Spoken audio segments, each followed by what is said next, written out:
let you start us off. That's touch. Okay, I'm gonna touch it. Let me kind of, you want to come with me? All right, let me kind of, I want to throw you some things to think about. First of all, homosexuality or homophobia is not going to go away. Absolutely. Even our national state, it's just a matter of time before federal will approve marriage. Just a matter of time, okay? Obama approached it from civil rights, not from religious rights. You got to understand that, so don't kill it. That's right. The same law that made the homosexual free made us black folks. Yeah. All right, so you got to understand that. Here is, and I'm still, my paper, I just done a thesis on homophobia in the African American churches and submitted it to the university. Because I wanted to know, with the data, how are we going to deal with something that's going to come? So I want to approach it from stigma. That's a word. Stigma is when you've been stigmatized, labeled, like women can't preach.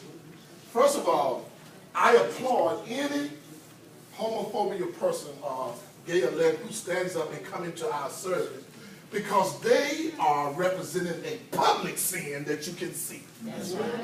And they are better than that adulteress who hide in your congregation.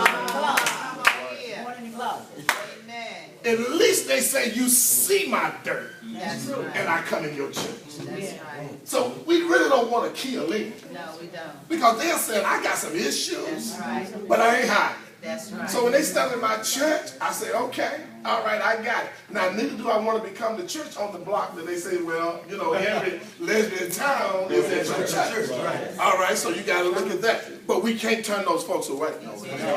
We cannot turn those folks away.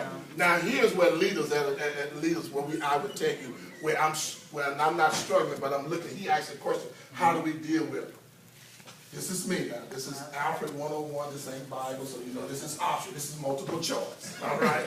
You don't have to choose it. In the administration where I am dealing with assimilation, culturalization, and socialization, I receive them. They come to the church, but they cannot be leadership in the church. Right. Absolutely. I have to stop it somewhere to make leadership be an honorable position for God. Absolutely. Because you can't represent God if you have not assimilated with God. Yes, right. So I let them know. So I have in our church what we call it, during that integration period when new members join the church, that's when you get a chance to talk one-on-one. That's right. And I got a couple in my church right now. They joined the church New Year's night. You know what my subject was New Year's night? A new thing. And all of a sudden, God gave me a new thing. 3 weeks later, I went to Shoney's with him. If you have a spirit of trying to change them, God will help you out when you don't know what to do. That's right. I said, now, you know what? Y'all know that I can't guarantee everybody's action about you in this church. But I asked him, what's your goal? They said, our goal is to be a part of the church and to get it right if it needs to get right. I said, well, God going to show you that. I'm sure what I did. I didn't know what to do. One Sunday, God told me to put some scriptures in the envelope, and I told everybody in the church to pick a scripture, and then on 5th Sunday, I wanted you to talk on that scripture. The girl who represents the man of the relationship picked the scripture, got up and started talking up 3 minutes, and started crying. Now, she wasn't leading, she was talking. All right, because faith come by here. Sometimes you got to let the devil teach so the devil get saved. That's another one. All right. So as she was teaching, as she was talking, she started crying, Pastor. Then she went down to her knees. And I got up, I said, you want to stop? She said, no, I'm convicted because y'all didn't know my uncle abused me over and over again. And I never told her about it. That scripture broke her. She looked at her life and said, you're a product of my uncle. But it stops today. Hallelujah. Oh, you clap. The most important part of that process was letting her come across that welcome. Yes. Because if I would have said inclusion, you're not up in here. That's right. Then that soul would have never got saved. Right. So the question is, are you going to transform as leaders to know that that is a sin, that is an open sin that you can't be ashamed of? Because you've been teaching, I want to save the prostitute, but y'all never get down to the homosexual. You got to get down there, put them on your list. on now. Come on. Put them on your list. So they're gonna come in, they're gonna hold hands, they're gonna do that thing. But I told them, I said, hey, I'm gonna tell you right now, I'm gonna be honest with you. When I get up and preach, there gonna be some Sundays you're gonna like me. There gonna be some Sundays you ain't gonna like. What you mean? I said, let me explain it to you. I said, some Sundays I'm gonna be out there, and I may be way down there in that city that got destroyed. I may be in Solomon and Gomorrah. That's right. That's So you ain't gonna like me that Sunday because I'm talking on you. But I want to explain that. I did that during the assimilation process. That's right. Don't let the pulpit be a whooping ground Oh, my for God. what you scared to say. Amen. I'm gonna say this and I'm gonna go to my seat. I want every preacher to get rid of your sniper weapon and pick up a shotgun. Now I'm going to preaching one. Stop targeting folks out in the congregation. That's a sniper. Yes. Your whole service on one person. That's right. You better than that. You can cover more ground with your shots.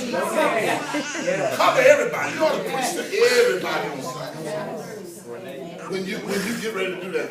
So in conclusion, I believe that this, when I was dirty and a sinner and had my sin, a man chasing women is just as nasty as a homosexual. A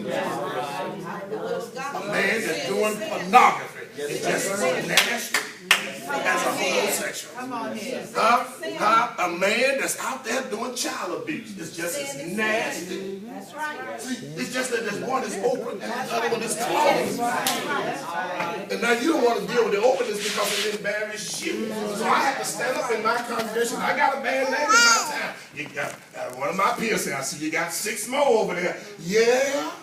That's right. That's right. But when I get ready to tell God how I got them converted and you denied them, That's right. That's right. my testimony gonna be great. That's right. So inclusion means who are you willing to put up with? That's right. That's right. So so I'll stand here if you got a question. Bless your heart. Marriage All right. and marrying gay people. All right.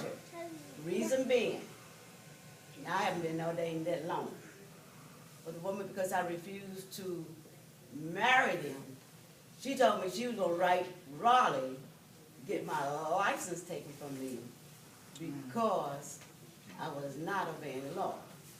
I just want your opinion. In my assimilation, I told them, you go ahead. Well, you know, I was about to say, this is where your bylaws come in to effect. You know, we had to tweak our bylaws and we went in and we put it, because I've been challenged 3 times in that regard, and I'm not gonna do that. Now, we have homosexuals here, I'm no fool.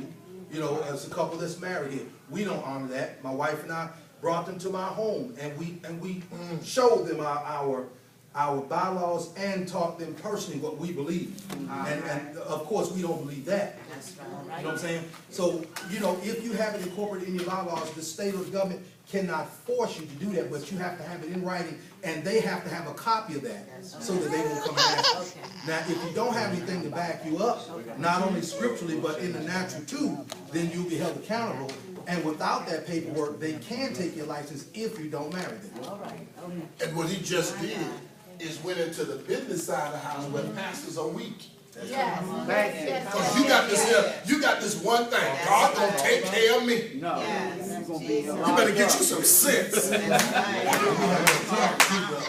You better get you some sense. right. God didn't put him here to be ignorant. And that's the same thing in every state. So it ain't just here. It's in every state. I had to go back, bylaw change, because you're bonded downtown. That's right. Now what that means, if you go to a step level, because I do teach 501.